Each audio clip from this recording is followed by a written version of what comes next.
కేవలం నిజం బయటికి రావద్దు అనే వాళ్ళే దీనికి వ్యతిరేకం అని చెప్పి నేను మనం చేస్తున్నాను. Those would be the people who benefit from the discrimination.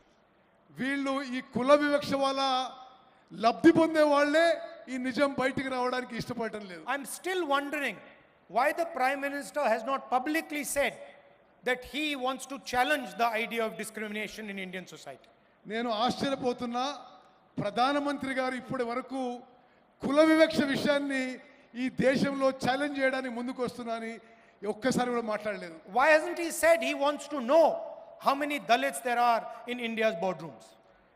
మరి ఇండియా కార్పొరేట్ కంపెనీల్లో ఎంతమంది దళితులున్నారో మరి నరేంద్ర మోదీ గారికి తెలియవద్దని ఎందుకున్నది? How many OBCs are in our judicial system? ఎంతమంది ఓబీసీలు మన న్యాయ వ్యవస్థలో ఉన్నారని మరి నరేంద్ర మోదీ గారికి తెలియాల్సిన అవసరం ఉంది. How many Adivasis are anchors in our media system? ఎంతమంది ఆదివాసీలు మన మీడియాలో యాంకర్ల పాత్ర పోషిస్తున్నారు కూడా తెలియాల్సిన అవసరం ఉంది. Why is he scared of asking these questions? ప్రధానమంత్రి గారు ఈ ప్రశ్నలు అడగడానికి ఎందుకు భయపడుతున్నాడు? I committed on behalf of the Congress party in Parliament House that we will carry out a national caste census.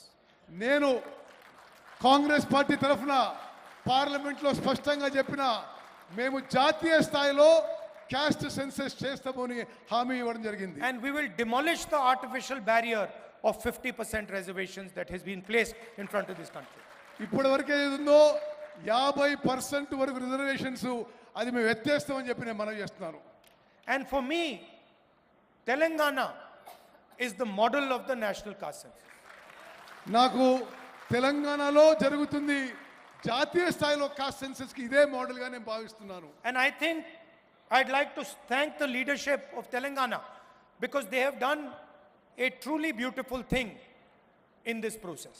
Telangana నాయకత్వాన్ని మనస్ఫూర్తిగా అభినందిస్తున్నాను. ఈ ఎక్సర్సైజ్ లో చాలా బాగా ముందుకు పోవాలని చెప్పి నేను మనవి చేస్తున్నాను. And when I was coming here in the car, I was thinking to myself, we do not want a bureaucratic caste census. నేను కారులో వచ్చి అనుకున్నా బ్యూరోక్రసీ ద్వారా చేసే క్యాస్ట్ సెన్సస్ మాకొద్దు. We don't want some bureaucrat sitting in some corner somewhere to decide the questions that the caste census will ask our people. ఏ బ్యూరోక్రాటో అధికారియో ఆ caste census లో ఏ questions అడగాలని వాళ్ళు డిసైడ్ చేయొద్దని చెప్పి నేను భావిస్తున్నాను. Because in fact this will be an insult to the people of India. అది తెలంగాణ ప్రజలను అవమానించడం అని చెప్పి నేను భావిస్తున్నాను. We want the people of India to ask and decide what questions are going to be asked in the census. మేము సామాన్య ప్రజలు నిర్ణయం చేయాలి ఏ ప్రశ్నలు అడగాలి ఏ ప్రశ్నలు అడగాలని చెప్పి. We want the Dalits, the OBCs, the Adivasis, women, we want them to decide exactly what questions are going to be asked. నేను కోరుకునేది దళితులు ఆదివాసీలు ఓబీసీలు వీళ్ళు నిర్ణయం చేయాలి ఎటువంటి ప్రశ్నలు అడగాలని చెప్పి నేను. And as a result we will not just get a caste census, we will get a political instrument, a developmental instrument that will define how this country will progress. అయితే దాని ద్వారా కులగణనే కాదు అభివృద్ధికి ఏ విధంగా ముందుకు పోవాలి రాజకీయాలు ఏ విధంగా పోవాలి రాజకీయాలు ఏ విధంగా ముందుకు పోవాలని ఒక మార్గం ఏర్పడుతుందని చెప్పి నేను భావిస్తున్నాను. Please understand that what we are designing here is not simply a caste census. What we are designing here is the system of governance of the future of this country. మేము ఇక్కడ చేస్తుంది క్యాస్ట్ సెన్ససే గారు రానున్న తరాలకి మరి ప్రభుత్వాలు ఏ విధంగా ముందుకు పోవాలి అడ్మినిస్ట్రేషన్ ఏ విధంగా ముందుకు పోవాలి అది మేము డిసైడ్ చేస్తున్నామని చెప్పి నేను మనం చేస్తాను. Some time back I was talking to one of the world's experts on equality. కొన్ని రోజుల క్రితం నేను ప్రపంచంలోనే సమానత్వం గురించి ఒక ఎక్స్పర్ట్ తో మాట్లాడుతున్నాను. He is one of the world's experts, economist. He is one of the world's experts. I'm not going to say his name, but he is one of the top experts on economy. ఆర్థిక విషయాల్లో ప్రపంచంలోనే ఒక expert తోనే మాట్లాడడం జరిగింది. On inequality. అసమానత్వం గురించి నేను ఈ ఎక్స్పర్ట్ తో మాట్లాడడం జరిగింది.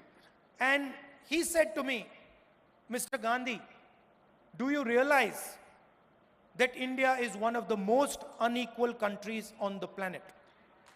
ఆయన నాతో ఏమంటే, గాంధీ గారు మీకు తెలుసా ప్రపంచంలోనే భారతదేశంలో ఎక్కువ అసమానత్వం ఉందని చెప్పి ఆయన చెప్పడం జరిగింది. And he gave me a presentation on how India is one of the most unequal societies on the planet. అతను నాకు ప్రెజెంటేషన్ ఇచ్చాడు.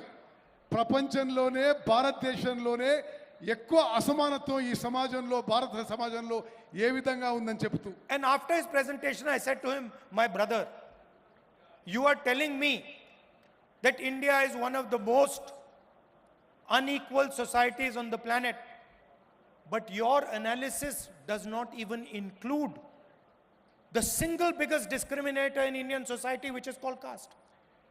నువ్వు చెప్పిన విషయాలు విన్నా కానీ నీ ప్రెజెంటేషన్లో భారతదేశంలో అతి ఎక్కువ అసమానత్వం కుల వివక్ష గురించి మాట్లాడలేదు. So in fact, your analysis hugely underestimates the inequality in Indian society. మీ విశ్లేషణ భారతదేశంలో ఉన్న అసమానత్వం ఇంకా ఎంత భారీగా ఉందో కూడా మీ విశ్లేషణ కూడా లేదని చెప్పి నేను మనం చేస్తున్నాను. So why I'm telling you this is because inequality means something completely different when you have a caste system in place. అసమానత్వం అనేది కుల వివక్ష ఉన్నప్పుడు, కుల వ్యవస్థ ఉన్నప్పుడు ఇంకా మరీ ఎక్కువ ఉంటుందని చెప్పి కూడా మనం చేస్తున్నారు. A Dalit person in India could not be touched. భారతదేశంలో దళితులకు అంటరానితనం ఉందనే విషయం మనందరికీ తెలుసు. Do you realize the level of inequality that person would feel if society is not allowed to touch him? సమాజంలో ఒక వర్గంలో అతన్ని ముట్టడానికే వీల్లేదంటే ఎంత అసమానత ఉండిందో గమనించాలి. This does not exist anywhere else. ఇది ప్రపంచంలో ఎక్కడ లేదు. And so, what we have to understand is that discrimination in India is unique and probably among the worst in the world. ప్రపంచంలోనే అన్ని దేశాల్లో ఈ వివక్ష